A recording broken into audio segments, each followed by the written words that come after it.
time. When Jesus was taken up into heaven, you don't have hundreds of them going around writing. You don't have anything for them. You have basically the four Gospels to say this is the story of Jesus. But that's a very nice theory.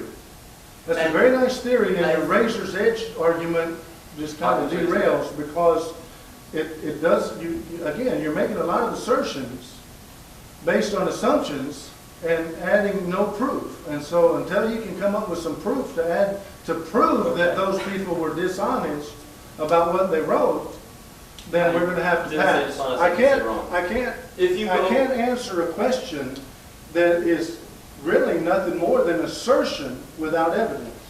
You haven't really asked a question since you've been up there.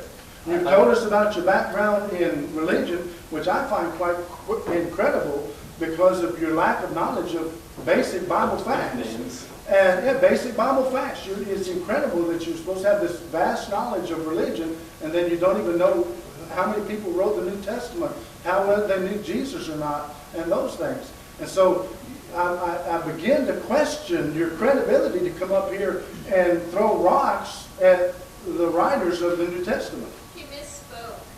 Yeah. I understand. An attack on an individual's reliability is a poor way to win an argument. I'm not trying to win an argument here. I'm trying to just... What do we have, like Matthew, Luke, John, Paul? I'm not sure because I am absolutely not a biblical scholar. Those books were anonymously submitted. Any writings of the time were 60 years after the time on Jesus. On top of that, what do we have? All these prophecies that were fulfilled by people who were his evils. The only people who wrote about him were people within the church. There's no historical evidence outside of the church. How about that for a little bit, just to back Brian up? I'm just saying, if we want to attack credibility, he misspoke. Here's again, you've stringed through a whole bunch of accusations and suppositions and no evidence. We have documented historical evidence. You want me to go find journal entries versus a book? Inaccurate too. You said everything was written 60 or more years after the death of Christ, and that's not true. That is actually... That's pretty much the historical acceptance in the scholarly story. Again, I don't think we're going to get anywhere with your question because I'm still... Let me say, the mythology is very much based on that. You have some stories, you have myths, and then people who write about it say this is what happened. That's what I believe happened with the Bible. These people who are sincere believers say, hey, this is what happened. It says this in the Bible or in the Torah. It says this as a prophecy. Let's write this into the story. If you guys go back, I would recommend go on the internet, go start Googling all of the different mythologies. Go look at Zeus, go look at Odin. You're going to see Isis and Ra and all of the different gods. You're going to see almost the exact same story of Jesus, of the death and resurrection. Here's the deal. It's the same thing. We're going to have to cut it off there. Again, you've made your point. As you said, it is your opinion. And I've tried to answer your argument as best I can. And we're going to have to leave it there. David, do you have something you want to say a while ago? I just want to know if Julius Caesar existed. Yeah. What was that? Did Julius Caesar exist? Julius Caesar is recounted in many historical records, not just... That's all fable. Oh, no, see, that's all somebody said. Here, come up here to the microphone. Everything you said about proving Julius Caesar existed, I can answer the same way you did the matter of the Bible. What you're doing is called confiscation, and it's an attempt to discredit him in a way to... Well, what were y'all doing? We're arguing confiscation. We're arguing from a accepted scholarly approach at information, peer review, documentation, as opposed to trying to discredit him by saying that, oh, it's just paper. You just said that you were arguing from a scholarly approach, documentation. That's what you asserted, but you don't have it here because you didn't have time. You're prepared to do it. But you say you can, and fine, that's all really good. But at the same time, we're saying the same thing. You turn around and fight right back up. Okay. So what's the difference? Except that it suits you. And you know, if you don't want to believe anything anyway, you're not. I'm sorry? I said, if you don't, me, you, anybody else, if you don't want to believe it, you're not going to. Okay. No matter the evidence. I would submit the same thing to you. Well, that's what I'm saying. Until we can, that's the very point I'm making. I'm not disagreeing with you. I'm saying that you have to get into a study like this.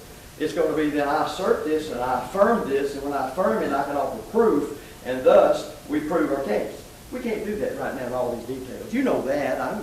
That's fair for your side of the fence. All I'm trying to say is that if you get into these studies, there's umpteen assertions made right here that nobody could, at this state and this circumstance, be able to produce what we consider to be proof on your side or our side.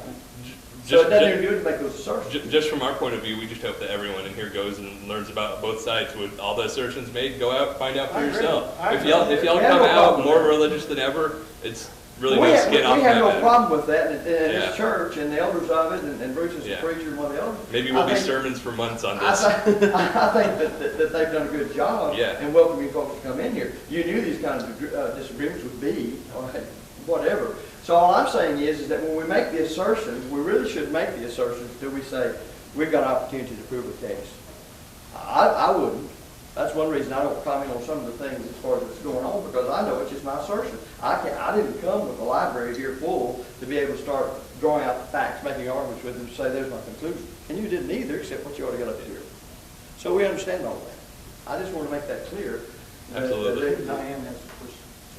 I think this gentleman here was Bruce first. Oh, he was here first? I think he was. I'm sorry, he's. Did you have? No, I just wanted to, Ryan, okay. Come on, Bruce, you handle it. No, he's fine. I was just gonna tell him. That's the only reason I come. Oh, you didn't have a question? No, he was just talking to us. Yeah. Oh, okay. Oh, support team. Tag team. I may be 300 pounds, y'all are still intimidated. And again, I don't want to offend anybody, and because I'm holding your feet to the fire, and I will. But I hope you don't think I'm attacking you personally. I hope you didn't think that. I've been attacked personally before. That wasn't. Did it feel like that? Okay. All right. As long as we're clear on that. It's okay. I'm not going to cry. Don't worry. But no, really, we don't mean to belittle anybody or impugn their motives or make fun of their beliefs or anything like that. But we will hold your feet to the fire and ask you questions. Okay? And I hope again, I didn't hurt your feelings or offend you. Yes, ma'am. State your name. My name is Diane. Okay. I wanted to ask you guys this question, the same question I asked my teacher. I'm not going to tell you how many years ago. When they pulled out that evolution chart, and they showed these little different sizes.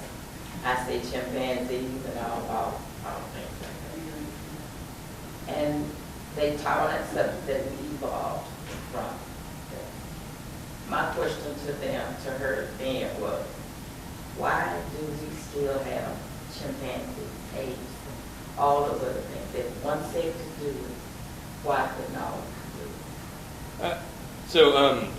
I say, is that all right? I guess that was fielded towards me more than y'all. Is that? Yeah, let him jump up and answer it, if that's okay. Because I've heard that asked a lot. Yeah. So there's, from a biological perspective, there's a real simple answer, and translated to a way that's really, really easy to put it. There's a place for everything, right? So everything has its place. This is one of the most insulting things I might say, is that we're not the top. Biologically speaking, we're not the most evolved. We're highly wasteful. We require a lot of energy, walking, all of this. In some ways, especially considering what I do for a living, you could consider bacteria much more advanced evolutionarily than we are. We're the top of a food chain, not the top of evolution. Everything has its place. Our place was one spot. Some of these other spaces... Wait a minute, let me say something. Don't laugh. Don't be shocked that he's saying this.